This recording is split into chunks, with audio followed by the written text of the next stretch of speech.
Hello welcome friends. तो दोस्तों I think आप सभी Lalit Narayan Mithila university Darbhanga part 1 English honours के स्टूडेंट्स होंगे। दोस्तों आज की इस वीडियो में हम लोग पाल ग्रैप्स गोल्डन ट्रेजेडी को कवर करेंगे, जो कि इंग्लिश ऑनर्स पार्ट 1 पेपर 2 के अंदर मेंशन है और यहाँ से 35 मार्क्स का क्वेश्चन आपके एग्जामिनेशन में पूछा जाता है। दोस्तों ललित नारायण मिथिला यूनिवर्सिटी दरभंगा पेपर 2 का जो एग्ज़ाम होता है वहाँ पे इसका वेटेज अच्छा खासा होता है। मैं आपको पहले ही बता दिया कि 35 मार्क्स का क्वेश्चन यहाँ से आता है और ये एक अलग सेगमेंट बना हुआ है पाल ग्रैप्स गोल्डन ट्रेजेडी। इसमें जनरली है क्या, तो कुछ सेलेक्टेड पोएम है, उन्हीं पोएम से एक्सप्लेनेशन के भी सवाल आते हैं और लॉन्ग क्वेश्चन भी आते हैं। एक्सप्लेनेशन के जो क्वेश्चन आते हैं दोस्तों वो 7.5 मार्क्स करके आते हैं और एक्सप्लेनेशन के 2 क्वेश्चन इस सेक्शन से आते हैं 7.5 मार्क्स करके आते हैं, यानी 15 मार्क्स का एक्सप्लेनेशन का सवाल आएगा। साथ ही साथ एक क्वेश्चन लॉन्ग क्वेश्चन में भी आते हैं जो कि 20 मार्क्स का होता है। तो 20 मार्क्स और 15 मार्क्स 35 मार्क्स ये सेक्शन कवर करता है।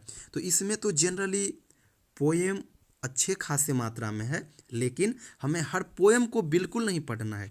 जो सेलेक्टेड पोएम है उसी को हमें पढ़ना है और उसी सेक्शन से लॉन्ग सवाल भी बन जाएंगे और एक्सप्लेनेशन के भी सवाल बन जाएंगे। तो चलिए पहले देखते हैं कि कौन कौन इसके अंदर पोएम मेंशन है। तो पहला पोएम मेंशन है दोस्तों द रिट्रेट, जो कि हेनरी वैगन के द्वारा लिखा गया है।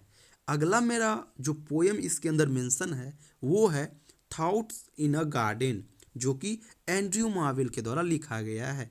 अगला पोएम है यूथ एंड एज, जो कि एस.टी. कोलेरिज के द्वारा लिखा गया है, सैमुअल टेलर कोलेरिज के द्वारा। अगला मेरा पोएम है टू अ स्काईलार्क, जो कि पी.बी. शैली के द्वारा लिखा गया है। अगला पोएम है माय लास्ट डचेस, जो कि रूपर्ट ब्रोइंग के द्वारा लिखा गया है। इसी प्रकार से अगला जो पोएम इस सेक्शन के अंदर मेंशन है वो है डॉवर वीच, जो कि मैथ्यू आर्नोल्ड के द्वारा लिखा गया है। अगला पोएम है द पुली, जो कि जॉर्ज हर्बर्ट के द्वारा लिखा गया है। इसी प्रकार से ode to a nightingale, और एक और है on my first looking into Chapman's Homer. ये दोनों जो है ये आपका जॉन किट्स के द्वारा लिखा गया है। इसी प्रकार से विलियम वर्ड्सवर्थ के द्वारा भी इस सेक्शन में 2 पोएम लिखे गए हैं।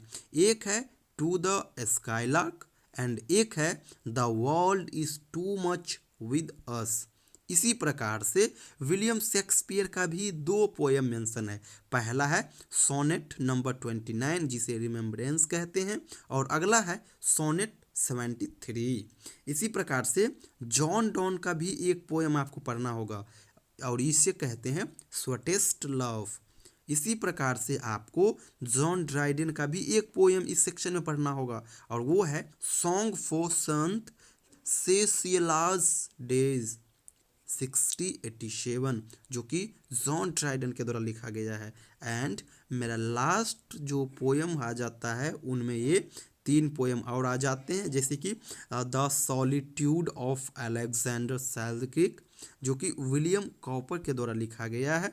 साथ ही साथ टीयर्स आइडल टीयर्स, साथ ही साथ द ईगल, ये 2 जो पोएम है ये टेनेशन के द्वारा लिखा गया है। और मेरा लास्ट है ode on the morning of Christ's nativity, ये पोएम नंबर 62 है और ये मिल्टन के द्वारा लिखा गया है।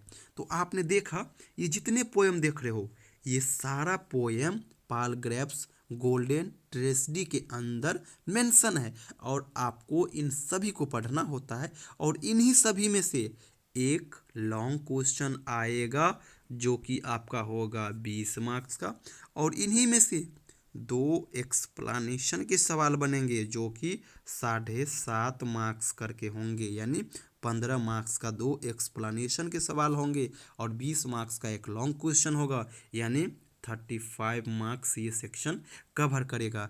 तो आपने यहाँ पे देखा कि बहुत ज़्यादा पोएम है, लेकिन आपको उतना नहीं करना है। जो मैं आपको अभी फ़िलहाल सेलेक्ट करके दे रहा हूँ हर सेशन के लिए आप केवल और केवल इसी पोयम को करना, एग्जाम में क्वेश्चन किसी भी हालत में नहीं छूटेंगे। कौन कौन आपको करना है? तो आपको करना है हेनरी वेगन का द रिट्रीट, एंड्रयू मार्वेल का thoughts in a garden, S T. Coleridge का youth and age, P B. Shelley का to o skylark, Robert Browning का my last duchess, Matthew Arnold का डॉवर बीच, इसी प्रकार से जॉर्ज हर्बर्ट का द पुली, और जॉन किट्स का ये वाला नहीं करना है, बिल्कुल नहीं, हमें जॉन किट्स का ऑन और टू अ नाइटिंगेल ये करना है। इसी प्रकार से विलियम वर्ड्सवर्थ का हमें टू द स्काईलार्क करना है, ये वाला बिल्कुल नहीं करना है। तो आपको केवल और केवल इतना करना है। इसके अलावा ये जितने देख रहे हो ना, इन सभी को इग्नोर करके चलना, कोई ज़रूरी नहीं है करने का। अगर टाइम मिले, अगर लगे कि मुझे और कुछ करनी चाहिए, तो एक और ये कर लेना, टीयर्स आइडल टीयर्स, केवल यही। वैसे मैं सजेस्ट नहीं करूँगा, क्योंकि जो ऊपर मैं बताया हूँ, देख लीजिए कितना हो जाता है। 1 2 3 4 5 6, 6 यहाँ तक हुआ। उसके बाद आपका फिर हो जाता है 7 8, ये 9 हो गया, ये 10 हो गया, और एक नीचे बताया था 11। केवल और केवल आप ये 10 11 को कर लीजिएगा। जो भी आपका सेशन हो, घबराना नहीं, ये 10 हर एक सेशन के लिए मेजर है, क्योंकि इसके बाहर कभी क्वेश्चन आज तक बना ही नहीं है। इसी 10 से ही हर साल बार बार रिपीट करते हुए सवाल आता है, तो इसीलिए घबराना नहीं है, इसी को करना है। साथ ही साथ लास्ट में मैं बतला दूं कि मैं English honours part 1, part 2 and part 3 जो ललित नारायण मिथिला यूनिवर्सिटी दरभंगा के अंदर आते हैं, इन तीनों पार्ट के लिए हम लोग ऑनलाइन बैच रन करते हैं। आपने जितने भी सिलेबस देखे हो, हर एक सिलेबस को हम लोग डीपली कवर कराते हैं। कवर कराने के साथ साथ हम आपको क्लास नोट्स कंटेंट जो कि हैंड रिटेन नोट वे में होगा, वो भी मैं आपको प्रोवाइड कराऊंगा। कहने का अर्थ, जब आप सभी हमारे साथ ऑनलाइन बैच में जुड़ोगे, तो बाहर से आपको कुछ नहीं लेना होगा, ना तो आपको ट्यूशन लेना होगा ऑफलाइन, ना ही मार्केट से गेस्ट पेपर या फिर क्वेश्चन बैंक या फिर सिलेबस का किताब, ये कुछ भी नहीं लेना होगा, क्योंकि मैं आपको हर एक चीज़ दे दूंगा। LNMU का जो मैं दूंगा आपको कंटेंट, वो अपने आप में सफिशियंट होगा।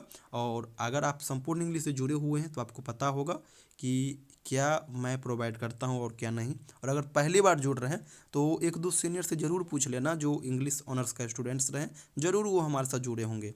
और नहीं तो एक बार आप हम पे बिलीव करिए, और दिखाऊंगा मैं आपको कि मैं आपको क्या देता हूँ। कम समय में घर बैठे अपना मेन टारगेट कंपटीशन पे रखिएगा, और थोड़ा बहुत टाइम आप हमें 10 से 15 मिनट रेगुलर हमको दीजिएगा।